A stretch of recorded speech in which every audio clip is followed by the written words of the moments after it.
Hello everyone. In this lecture, we will determine the density of electron in conduction band.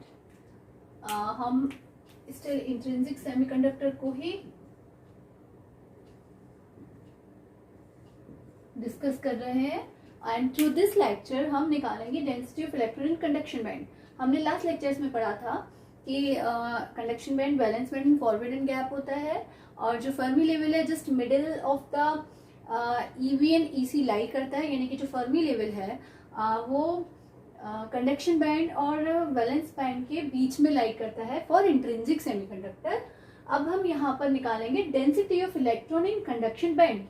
Conduction band में electrons की density कितनी होती है, उनका concentration कितना होता है या उनकी सांद्रता कितनी होती है, वो हम through this lecture find out करेंगे. Being Fermi particles, electrons and holes are governed by Fermi-Dirac statistics. क्योंकि ये इनको माना क्या गया है, इनको फर्मी पार्टिकल्स माना गया है इलेक्ट्रॉन्स एंड होल्स को. देयरफॉर ऑब्वियसली ये फर्मी डिराक स्टैटिस्टिक्स को ही फॉलो करेगी. आप लोग को पढ़ता होगा तीन टाइप की स्टैटिस्टिक्स होती है, मैक्सवेल स्टैटिस्टिक्स, और एक होती है बोस-आइंस्टाइन और एक होती है फर्मी डिराक. तो ये जो इलेक्ट्रॉन होल्स है ये किसको फॉलो करते हैं, फर्मी डिराक स्टैटिस्टिक्स को फॉलो करते हैं, इसीलिए इनको फर्मी पार्टिकल्स भी कहते हैं. And using the same we have the density of electrons in conduction band edge, इसका जो फॉर्मूला होता है कंसंट्रेशन निकालने का वो होता है density of states into probability function into dE, फिर उसको इंटीग्रेट करना होता है. अब चूंकि कंडक्शन बैंड के लिए कर रहे हैं तो ईसी से इंफिनिटी तक के लिए, अगर आपको याद हो तो यहाँ आपका कंडक्शन बैंड था, यहाँ आपका वैलेंस बैंड था और बीच में फर्मी लेवल था. फिलहाल के इसकी तो बात हम नहीं कर रहे हैं. ये आपकी ईसी थी, ये आपकी ईवी थी. तो अगर ईसी की लिमिट देखें तो ईसी से इंफिनिटी तक ऊपर तक जा रहा है, no limit, EC to infinitive तक है. और अगर ईवी की बात करें तो ये माइनस इंफिनिटिव से ईवी तक आ रहा है. तो फिलहाल हम कंडक्शन बैंड की बात कर रहे हैं तो इसलिए इतने की भी बात नहीं करेंगे. We will discuss only about the conduction band, जिसकी लिमिट कहां से कहां तक जा रही है, ईसी से ऊपर इंफिनिटिव तक जा रही है. तो इसलिए कंसंट्रेशन जब हम इलेक्ट्रॉन्स की कंडक्शन बैंड में निकाल रहे हैं तो हम लिमिट कहां से कहां तक रखेंगे, ईसी टू इंफिनिटिव. इसलिए हमने यहाँ पे क्या रखी है, लिमिट ईसी से इंफिनिटिव तक की. और फॉर्मूला क्या रहेगा, डेंसिटी ऑफ स्टेट्स, यानी स्टेट्स की डेंसिटी क्या है इनटू प्रोबेबिलिटी फंक्शन क्या है, उनका प्रोडक्ट, और उसको इंटीग्रेट करेंगे हम किस पे, डी एनर्जी लेवल पर. कहां से कहां तक, ईसी से इंफिनिटिव तक. यानी कि फॉर्मूला तो यही है. अभी इस डेरिवेशन में हम, इस लेक्चर में हम इलेक्ट्रॉन्स की निकाल रहे हैं कंडक्शन बैंड में, फिर हम होल्स की भी निकालेंगे. तो फॉर्मूला यही हमें यूज करना होगा, जस्ट बस लिमिट चेंज हो जाएंगे, थोड़ी बहुत चीजें और चेंज होंगी डेफिनेटली, पर हम उनको बाद में डिस्कस करेंगे. फिलहाल आप इस फॉर्मूले को समझ लीजिए कि एन को हम किससे डिनोट कर रहे हैं, कंसंट्रेशन से.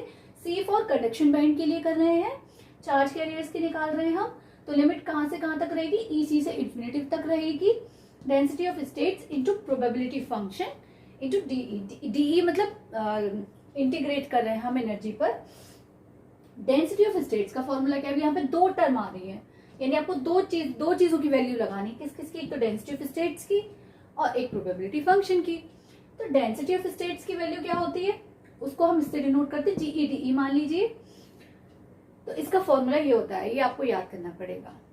अगर प्रीवियस आपका बहुत क्लियर है तो ये आपको पता होगा और याद भी होगा, लेकिन अगर नहीं है क्लियर, ये जो स्टैटिस्टिक्स आपने जब पढ़ी होंगी अपनी प्रीवियस क्लासेस में, तो अगर वो क्लियर नहीं भी है तो ये आपको लर्न करना पड़ेगा कि the formula of density of states is this. यहां से अगर मैं डीई को हटा दूं तो ये जीई डेंसिटी ऑफ स्टेट्स है, जिसकी वैल्यू ये होती है h√2 m स्टार की पावर 3/2 e की power 1/2 upon h cube. This gives the total number of available states. ये जो डेंसिटी ऑफ स्टेट्स है ये आपको किस चीज की वैल्यू दे रही है, total number of available states पर यूनिट वॉल्यूम. अब डेंसिटी का मतलब ये होता है कि आपको कोई वैल्यू यूनिट वॉल्यूम में पता चल रही है. Density mass is equal to volume upon density formula होता है. तो density is equal to what, mass पर यूनिट वॉल्यूम, यानी यूनिट वॉल्यूम में मास, तो वो डेंसिटी है. तो यहाँ पर भी स्टेट्स की बात चल रही है, तो डेंसिटी का मतलब क्या हो जाएगा कि पर यूनिट वॉल्यूम, यानी कि एकांक आयतन में जो आपकी उपलब्ध स्टेट्स हैं उनका टोटल नंबर दे रहा है ये आपको density of states in the energy interval E plus DE। अब चूंकि ये DE लगा हुआ था तो ये किस इंटरवल में है, E प्लस DE, यानी इंटरवल सीधे सीधे डिफरेंस किसका हो गया, DE का। हियर एमी स्टार किससे रिप्रेजेंट, एमी स्टार क्या रिप्रेजेंट कर रहा है, it is representing the electron effective mass.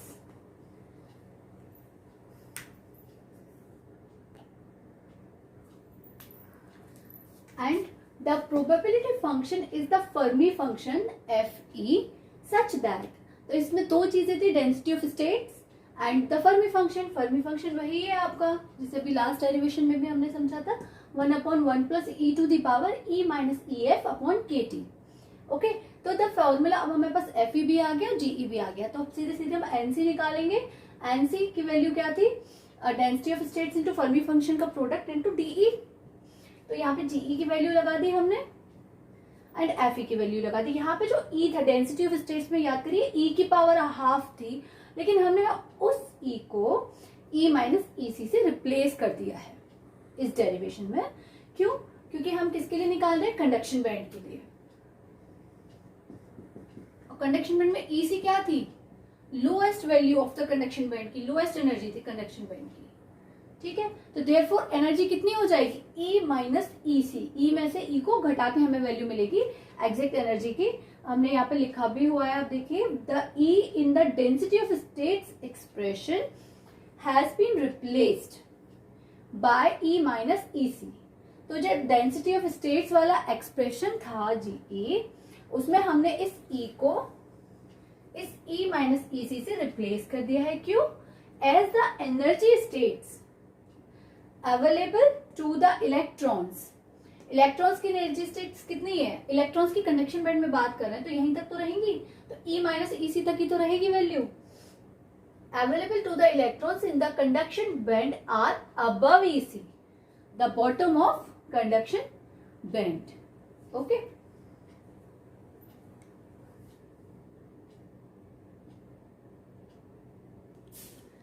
And if E minus EF greater than KT हो, है ना, E माइनस EF की वैल्यू क्या है, KT से बहुत ज्यादा है, तो 1 plus E minus EF, E की पावर में E minus EF upon KT होगा। आप उस लास्ट स्टेप में देखो तो 1 प्लस, यानी कि 1 को हम उसमें से वैनिश कर देंगे, रिमूव कर देंगे, क्योंकि E minus EF is higher than 1 plus, जो टर्म एग्जैक्टली थी 1 plus E to the power E minus EF upon KT, तो ये बड़ी हो गई ना टर्म, तो न्यूमरेटर बड़ा हो गया। तो जब ये टर्म बड़ी हो गई तो ये 1 इसके लिए कुछ भी नहीं रहा। वही चीज वापस से कि समंदर में 1-2 ड्रॉप डालने से समंदर समंदर ही रहेगा, उसका नाम चेंज नहीं हो जाएगा। तो इस 1 को हम यहाँ से हटा देंगे,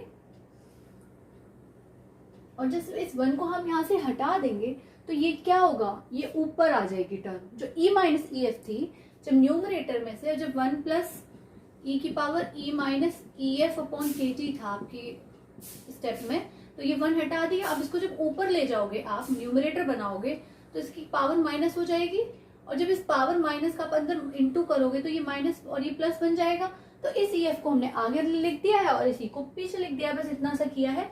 बहुत ही सिंपल स्टेप्स हैं, आप अच्छे से समझ सकते हैं। देखिए, तो हमारी जो Nc की वैल्यू जो हम निकाल रहे हैं एग्जैक्टली, जो हम कंसेंट्रेशन निकालना चाह रहे हैं कंडक्शन बैंड में इलेक्ट्रॉन्स की, तो उसका फॉर्मूला एग्जैक्टली क्या बनेगा, ये बन जाएगा। देखिए, अब हमें यहाँ पे क्या करना है, अब हमें इसको इंटीग्रेट करना है। ओके, अब इससे पहले हम क्या करेंगे, इसको एज इट इज उतार देंगे, ये E माइनस EC की power half as it is. अब ये E की पावर इसको हमने ब्रेक कर दिया है। E को हमने क्या किया है, EF माइनस E को हम, क्योंकि कंडक्शन बैंड के रेस्पेक्ट में कर रहे हैं तो कंडक्शन बैंड एनर्जी भी तो आनी चाहिए, तो हमने जस्ट क्या किया है, EF माइनस E को EF plus EC minus EC, या ऐसे कहिए minus EC plus EC minus E, इससे रिप्लेस कर दिया है। जस्ट ये प्लस EC माइनस EC कर देने से इस फंक्शन पे कोई फर्क नहीं पड़ा, क्योंकि आपने EC को ही जोड़ा और EC को ही घटाया। और जब E की पावर में ये चीज आएगी तो इसको अगर मैं 2 ब्रैकेट में कर दूं, एक ये ब्रैकेट एक ये ब्रैकेट, तो ये E की पावर A प्लस B बनेगा, और E की पावर A प्लस B को हम E की पावर A इंटू E की पावर B लिख सकते हैं। तो यहाँ पे इसको मैंने यही किया है, इसको A हो गया, ये B टर्म हो गई, तो e की पावर a प्लस b है ये यहाँ पर, तो इसको हमने e की पावर a और e की पावर b में लिख दिया है। बस ये स्मॉल थिंग्स हैं जो हमने यहाँ पर की हैं, जो इसमें डीपली नहीं इसमें दिखाई है आपको, बट ये स्टेप्स यही हैं। I hope it is all clear to you. Okay, यानी बस हमने क्या किया है कि इस EF माइनस E को EC के टर्म में ब्रेक कर लिया है।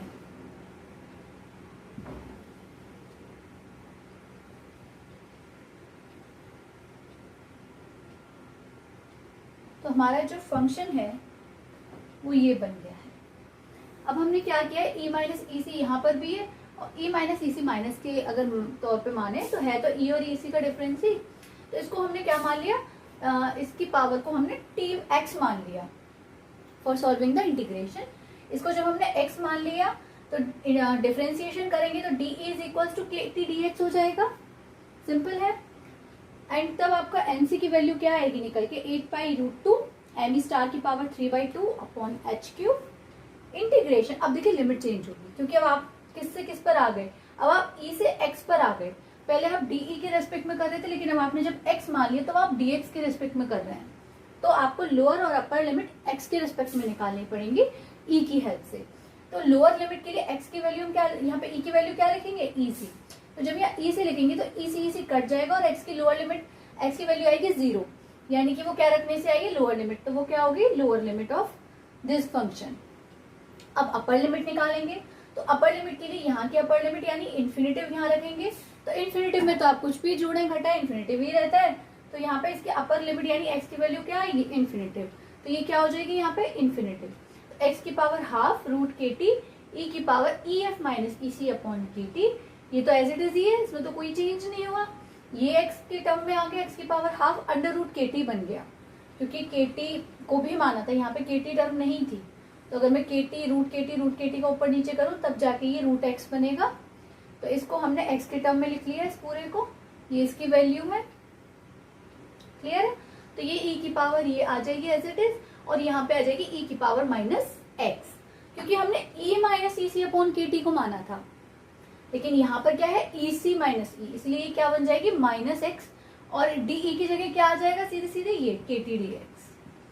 अब देखिए यहाँ पे बस अब हमें x के रिस्पेक्ट में इंटीग्रेशन करना है, तो बाकी की सारी terms will be treated as constant, ये सब कांस्टेंट की तरह ट्रीट की जाएंगी। तो अल्टीमेटली जो आपकी वैल्यू आएगी निकल के एनसी की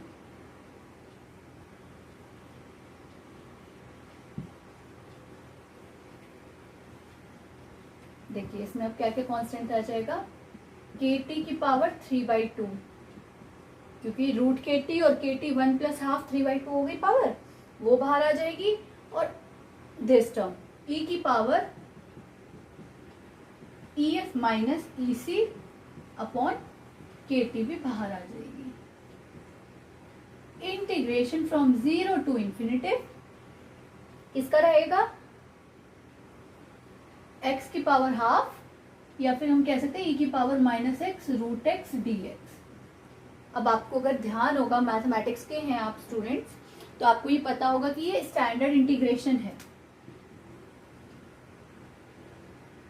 as the value of from 0 to infinitive e की power minus x √x dx is equal to होता है √π/4 के।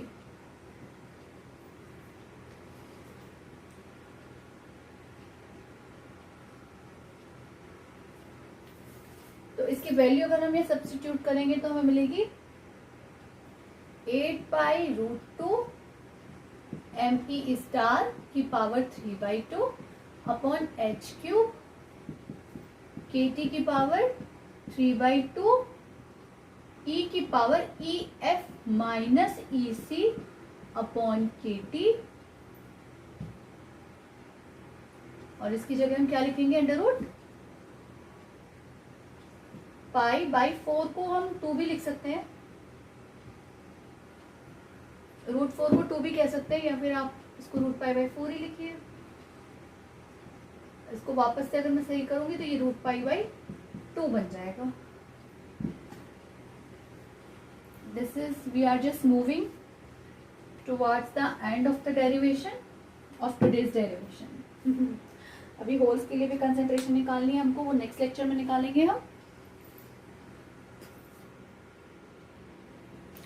तो इसको जब सॉल्व करेंगे और सिंप्लीफाई करेंगे तो हमें जो concentration of electrons in conduction band मिलेगा, यानी कि density of electrons in conduction band finally मिलेगी, वो ये मिलेगी। ये इसको हमने जस्ट सिंप्लीफाई कर दिया है, twice of 2 pi M star KT upon h square की power 3/2 e to the power EF minus EC upon KT। तो ये फॉर्मूला फाइनली हमें मिल गया है कंसेंट्रेशन निकालने का। अभी हम नेक्स्ट डेरिवेशन में होल्स के लिए निकालेंगे। I think it is enough for the day. Thanks for the lecture, thank you very much. और फिर भी कोई डाउट्स है तो you can write it in the comment box, I will clear all your doubts. Okay, इसको just हमने इसकी step को बस थोड़ा सा सिंप्लीफाई करके लिख लिया सो दैट इस टर्म को हम याद कर सकें। It is very simple term, just try to learn it. 2 pi M star KT upon h square की पावर 3/2 ट्वाइस ऑफ, अब यहाँ पे एक्सपोनेंशियल क्या है, E minus EC upon KT चलता था, लेकिन यहाँ पे क्या हो जाएगा EF minus EC upon KT। Conduction band की बात कर रहे हैं इसलिए EC आएगा, EF minus EC upon KT। Thank you very much.